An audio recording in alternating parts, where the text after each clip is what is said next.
So good morning students. So today we will be discussing the next part of the super vector machine. तो अभी तक अपन लोगों ने 4 cases discuss कर लिए. So today will discuss the last case, fifth case.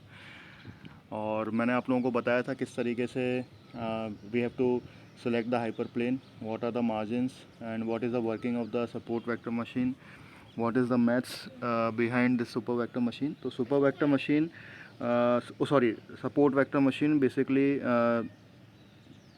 works for both categorical and for continuous machine learning process, but mostly cases it is used for categorical classification. ठीक है. तो सपोर्ट वेक्टर मशीन में vectors होते हैं, support vectors होते हैं. Support vectors are nothing but the data points and they are categorized distinguished by the hyper plane.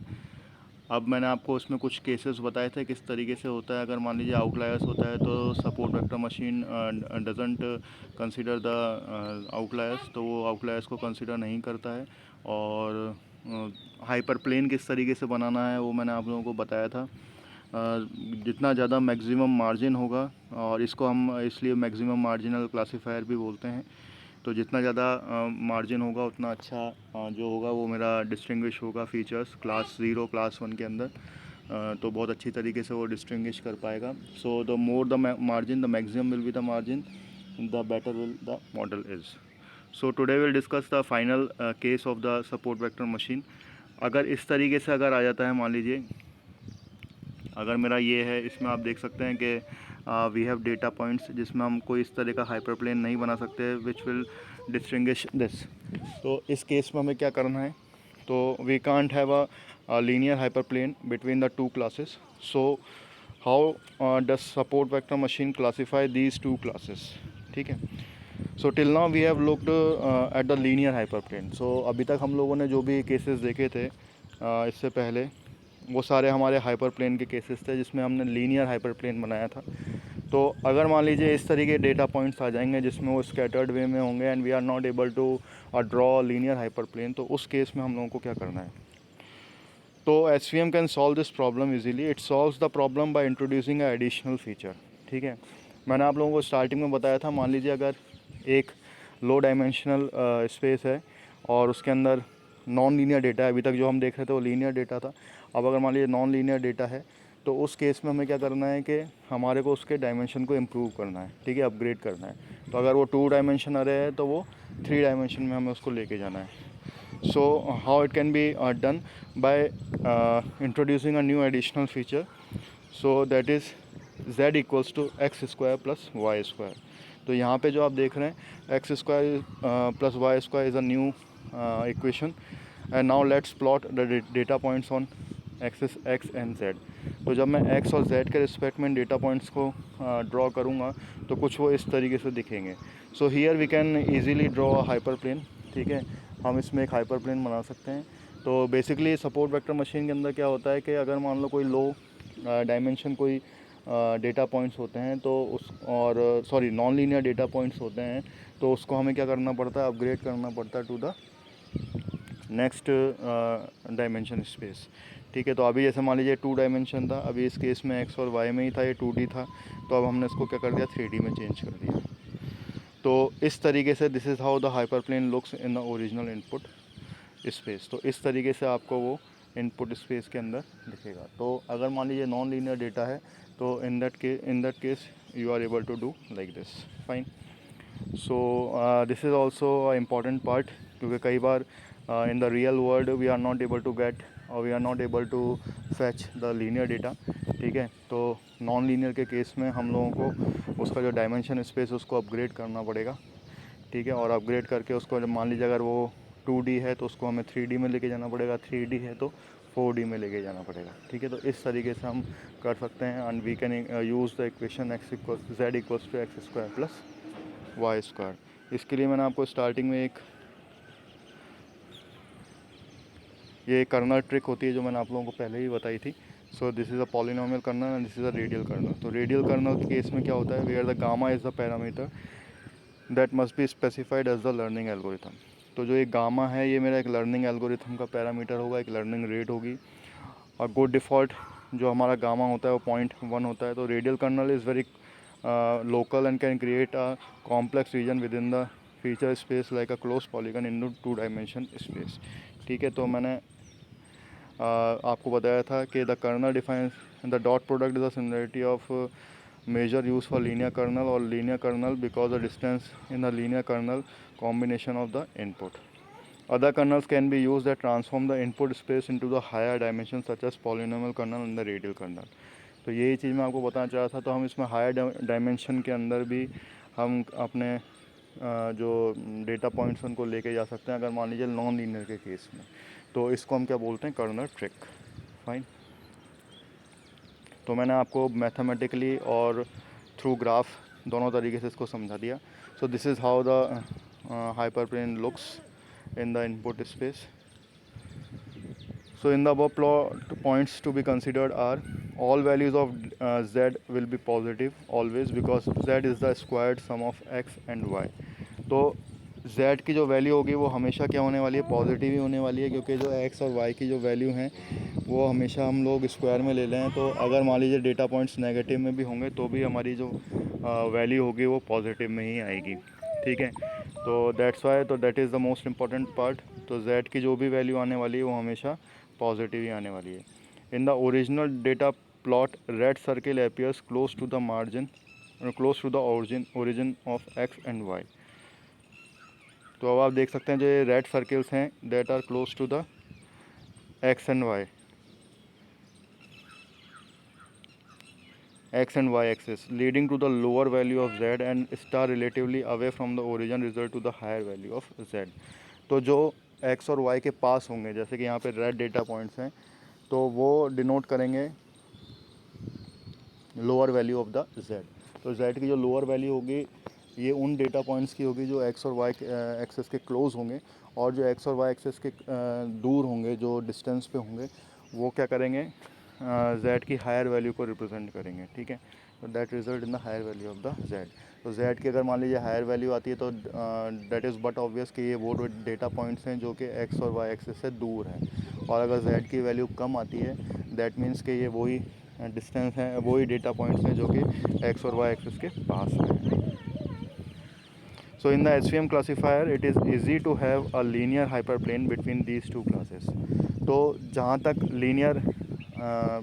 Linear data की बात है, जहाँ पे लीनियर डेटा पॉइंट्स होंगे, ठीक है, या मैं कह सकता हूँ सपोर्ट वेक्टर्स होंगे, उसमें लीनियर हाइपरप्लेन बनाना बहुत इजी है, which will differentiate the two classes. बस हमें एक चीज़ का ध्यान रखना है कि जो मार्जिन होना चाहिए दोनों के बीच में, हाइपरप्लेन कैसे बनाना है कि जो मार्जिन होगा वो सबसे ज़्यादा होना चाहिए।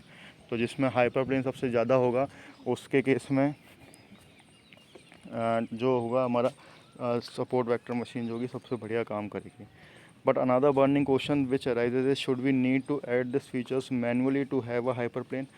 तो क्या हमें मैनुअली जो हमने अभी एक्स्ट्रा फीचर देखा था Z का वो करना है? No, SVM algorithm has a technique called kernel trick. तो in the previous slides also I told you about the kernel trick. तो kernel trick basically क्या होता है कि किसी एक डायमेंशन से अपग्रेडेड डायमेंशन में जो जब कन्वर्ट करना होता है, जब नॉन लीनियर डेटा पॉइंट्स होते हैं, जब नॉन लीनियर सपोर्ट वेक्टर्स होते हैं, उस केस में। तो SVM kernel is a function that takes low dimension input space and transform it to the higher dimension space. तो जो ये सपोर्ट वेक्टर कर्नल जो फंक्शन है, जो ये आपका जो Z फंक्शन है, ये क्या करता है, it takes the low dimension input space.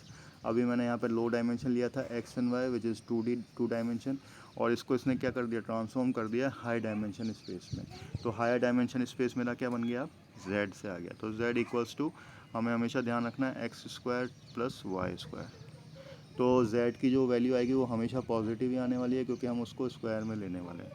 Fine. Now let's take a quick review on now let's discuss the advantages and disadvantages of the support vector machine. So as support vector machine classifier offers a great accuracy and work well with the high dimension space. तो high dimension space के अंदर बहुत ही ज़्यादा अच्छी accuracy देता है, and SVM classifier basically used as a subset of training points, hence in return result uses very less memory. तो ये बेसिकली ट्रेनिंग पॉइंट्स का सबसेट को यूज़ करता है, ठीक है। इस वजह से इसका जो रिज़ल्ट है वो लेस मेमोरी ऑक्यूपाई करता है। तो SVM classifier basically training points का ही सबसेट होता है, ठीक है। अब उसका डिसएडवांटेज क्या है, they have a high training time, ठीक है। ट्रेनिंग टाइम इनका बहुत हाई होता है, hence in practice not suitable for large data set. तो अगर मान लीजिए आपका डेटा सेट बहुत ज़्यादा है, मान लीजिए आपके पास 50,000 एंट्रीज़ हैं या 60,000 एंट्रीज़ हैं, तो उस केस के अंदर या 1 लाख 2 लाख 3 लाख के अराउंड एंड डेटा एंट्रीज़ हैं, डेटा पॉइंट्स हैं, तो उस केस में हम डेटा पॉइंट्स को सपोर्ट वेक्टर मशीन में फीड नहीं कर सकते, because it takes time for the training of the data set. Another disadvantage is that support vector machine classifier do not work well with the overlapping classes, ठीक है। जहाँ पे overlapping होती है, मान लीजिए बहुत ही ज़्यादा डिस्टिंग्विश करना बहुत इजी नहीं है, बहुत ही डिफ़िकल्ट हो रहा है, तो उस केस के अंदर हम लोग सपोर्ट वेक्टर मशीन को नहीं लेते हैं। तो according to the property of the data set, किस तरह का डेटा सेट है, किस तरह के फ़ीचर्स हैं, फ़ीचर्स मतलब कि किस तरह को वो सिग्निफाई कर रहे हैं, किस कॉलम को किस तरीके से सिग्निफाई कर रहे हैं, और हमें कौन कौन से डेटा पॉइंट्स को कंसिडर करना है, यही सब जो होते हैं स्टूडेंट्स एल्गोरिथम को सिलेक्ट करने के लिए काम में आता है। So these are the points which by which you can decide कि which model is better for me and which model I have to select for my data point, ठीक है। तो इस तरीके से अपने को ध्यान में रखकर सिलेक्शन करना होता है कि हम कौन सी एल्गोरिथम यूज़ करने वाले हैं। तो अभी तक हम लोगों ने लीनियर रिग्रेशन पढ़ लिया, ठीक है। अभी हम सुपरवाइज्ड मशीन लर्निंग पढ़ रहे हैं। जो स्टूडेंट्स अभी भूल गए हो तो उनको फिर से मैं रिफ़्रेश करवा देता हूँ। सो बेसिकली मशीन लर्निंग जो होती है वो 3 टाइप की होती है, supervised, unsupervised and reinforcement learning, ठीक है।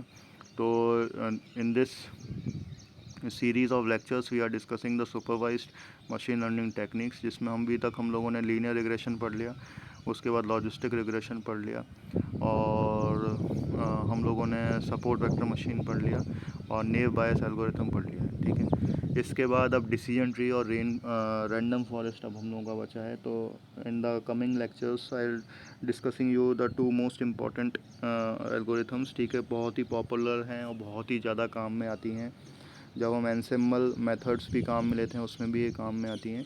तो those algorithms will be discussing in details in the next week, ठीक है। नेक्स्ट वीक तक मैं आप लोगों को सबसे पहले डिसीजन ट्री डिस्कस करेंगे, देन उसके बाद हम लोग रैंडम ट्री फॉरेस्ट को डिस्कस करेंगे, ठीक है। वो ये बैगिंग और बूस्टिंग एल्गोरिथम्स में भी काम आती हैं, जो कि एनसेम्बल मेथड्स होते हैं, but that is beyond the part of this syllabus. लेकिन अगर आप लोग इंटरेस्टेड होंगे तो we can discuss it in the separate things.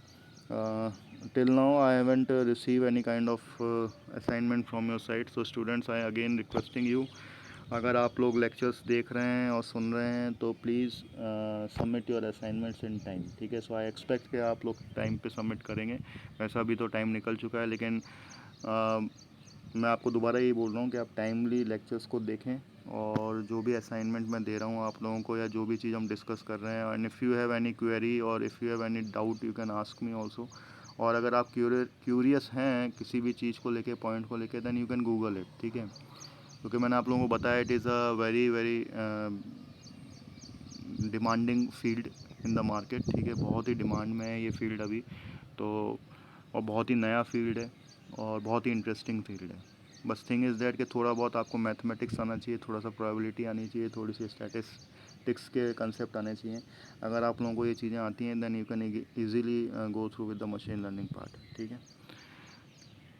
Fine, so now we will discuss some few of the applications of support vectors. So support vector machine is not confined to such kind of these applications, so there are a vast variety of applications जो मुझे मिली वो मैंने आपको बता दी हैं। It is use in the face detection, ठीक है। आप लोगों ने कई मूवीज़ देखी होंगी, हॉलीवुड मूवीज़, बॉलीवुड मूवीज़, उसके अंदर फेस रिकॉग्निशन होता है। कई हमारे मोबाइल फ़ोन्स हैं उसके अंदर फेस रिकॉग्निशन होता है। So in that part support vector machine plays a very important part of support vector. Use of support vector machine is very common. उसके बाद हैंड रिटन रिकॉग्निशन, ठीक है। पहले हम लोग राइटिंग एक्सपर्ट को बुलाते थे किसी भी केस को सॉल्व करने के लिए, या कोई मान लीजिए क्राइम हो जाता है तो, या कोई फ्रॉड हो जाता है तो, लेकिन अब support vector machine give the accuracy, ठीक है। जो ह्यूमन ब्रेन होता है वो इतनी accuracy, no doubt I am not challenging the human brain, ठीक है, human brain is one of the gift given by the god, so that is the super computer, no doubt. But कई मामलों में जो एक्यूरेसी की जब बात आती है तो कई बार, मोस्ट ऑफ द टाइम, अगर हम सपोर्ट वेक्टर मशीन को if will feed the correct input, तो हो सकता है कि हो नहीं सकता, मतलब it will give the accurate result and the precise result. Bio informatics में काम आता है, बायो इन्फॉर्मेटिक्स से रिलेटेड जितनी भी चीज़ें हैं, ठीक है, उन सब में सपोर्ट वेक्टर मशीन काम में आती है। क्लासिफिकेशन ऑफ द इमेजेस के अंदर काम में आता है, ठीक है।